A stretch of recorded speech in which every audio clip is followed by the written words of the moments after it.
Good morning, students. Today I am going to continue my lecture for plus 2 arts political science. Name of the chapter is Challenges to and Restoration of Congress System.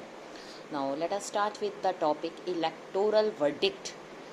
It was in the context of heightened popular discontent and the polarization of political forces that the four general elections to the Lok Sabha and state assemblies were held in February 1967. Fourth elections थी assembly के लिए, state assembly के लिए. कांग्रेस जो थी was facing the electorate for the first time without Nehru. उससे पहले जितनी भी इलेक्शंस हुई थी उसमें पंडित जवाहरलाल नेहरू ने पार्टिसिपेट किया था. Results jolted the Congress at the both national and state levels. बहुत सारे कंटेम्प्ररी पॉलिटिकल ऑब्जर्वर ने ये डिस्क्राइब किया कि जो इलेक्शंस के रिजल्ट्स हैं पॉलिटिकल अर्थक्वेक था हमारे इंडिया में. कांग्रेस ने मैनेज किया to get a majority in the Lok Sabha but with lowest tally of seats share of votes since 1952. Half the minister in Indira Gandhi cabinet were जो थे हार गए. Political stalwarts who lost in their constituencies including Kamaraj in Tamil Nadu, S K. Patil in Maharashtra, Atulya Ghosh in West Bengal, K B. Sahay in Bihar. ये था कांग्रेस की हार हुई.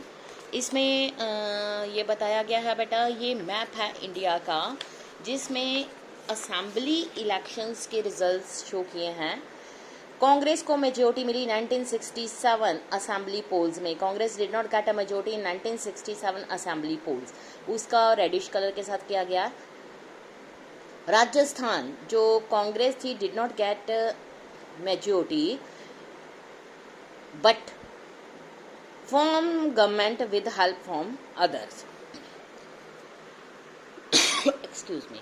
इसमें ये बेटा दिखाया गया है जम्मू में कांग्रेस ने मेजोरिटी हासिल की. गुजरात, मध्य प्रदेश, महाराष्ट्र, आंध्र प्रदेश, मैसूर, असम और बाकी जगह पर कांग्रेस को मेजोरिटी नहीं मिली. जैसे पंजाब, राजस्थान, दिल्ली, उत्तर प्रदेश, बिहार, ओडिशा, वेस्ट बंगाल, पौंडीचेरी, मद्रास, केरला, इन जगह पर कांग्रेस की हार हुई. The dramatic nature of political जो चीज़ था would be more apparent to you at the state level. जो कांग्रेस थी lost majority in 7 state. In 2 other state defections prevented it from forming a government. These 9 state जो थी जहाँ पर कांग्रेस को लॉस हुआ वो थे पंजाब, हरियाणा, उत्तर प्रदेश, मध्य प्रदेश, बिहार, वेस्ट बंगाल, ओडिशा, मद्रास, केरला. मद्रास स्टेट जिसको अब हम तमिलनाडु के नाम से जानते हैं, रीजनल पार्टी वहाँ पर द्रविड़ मुनत्रा कझगम जो थी came to power by securing clear majority. जो DMK won power after having led a massive anti Hindi agitation by students against the center on the issue of imposition of Hindi as the official language. ये first time था any non Congress जो party है secured a majority of its own in any state. Other 8 states वहाँ पर coalition government जो है consisting of different non Congress parties उनकी help से गवर्नमेंट बनाई गई. पॉपुलरली ये कहा जाता है कि that one could take a train from Delhi to Howrah and not pass through a single Congress rule state. ये स्ट्रेंज फीलिंग थी उन लोगों के लिए जो कि कांग्रेस को पावर में देखना चाहते थे. So was the domination of the Congress over. Next है कोalitions. इलेक्शंस ऑफ 1967 इसमें एक क्लियर पिक्चर जो है हमारे सामने आई. कोalitions नो सिंगल पार्टी को मेजोरिटी नहीं मिली. वेरियस जो नॉन कांग्रेस पार्टी थी एक दूसरे के साथ ज्वाइन किया फॉर लेजिस्लेटिव पार्टीज बनाने के लिए. इनको कहते हैं संयुक्त विधायक दल इन हिंदी. उन्होंने नॉन कांग्रेस गवर्नमेंट को सपोर्ट किया. दैट इज़ वाई जो ये गवर्नमेंट थी came to be described as SVD governments. Most of these cases जो कोalition पार्टनर्स थे आइडियोलॉजिकल इनकॉन्ग्रुएंट एसपीडी गवर्नमेंट जो थी बिहार में, फॉर इंस्टेंस इंक्लूडिंग उसमें 2 सोशलिस्ट पार्टीज आई, एसएसपी, पीएसपी। उसके अलावा उनके साथ मिली CPI on the left and Jan Sangh on the right. Punjab में भी इसको मेन नाम दिया गया पॉपुलर यूनाइटेड फ्रंट, एंड इसमें 2 rival Akali parties same time में सामने आई, संत ग्रुप, मास्टर ग्रुप, ठीक है, with both the communist party CPI, CPIM, SSP, Republican party, भारतीय जनसंघ। इट मीन्स ये सारी की सारी पार्टी जो थी ये आपस में मिल गई। इसमें बेटा एक कार्टूनिस्ट को बताया गया है। कार्टूनिस्ट जो है वो बता रहा है, cartoonist reading of Charan Singh attempt to build a united front of non communist parties in 1974। Defection एक अनदर इम्पोर्टेंट फीचर था जो पॉलिटिक्स का 1960 की बाद की जो इलेक्शंस थी वो था role played by defections in making and unmaking of governments. States में गवर्नमेंट को बनाना और फिर तोड़ देना। डिफेक्शंस में क्या होता है, elected representative leaves the parties on whose symbol he she was elected and joins another party. 1967 की जनरल इलेक्शन के बाद ब्रेकवे कांग्रेस लेजिस्लेचर्स ने एक इम्पोर्टेंट रोल प्ले किया installing non Congress governments in 3 states, Haryana, Madhya Pradesh, Uttar Pradesh. उसके बाद constant realignments, shifting political loyalties. इस period में एक एक्सप्रेशन सामने आया जिसको नाम दिया गया Aaya Ram Gaya Ram. What is mean by Aaya Ram Gaya Ram? Story क्या है इसकी? जो एक्सप्रेशन है आयाराम गयाराम एक पॉपुलर हो गया पॉलिटिकल वोकैबुलरी में इन इंडिया की to describe the practice of frequent floor crossing by legislature. Literally अगर ट्रांसलेटेड करें इन टर्म्स को, राम केम राम वेंट।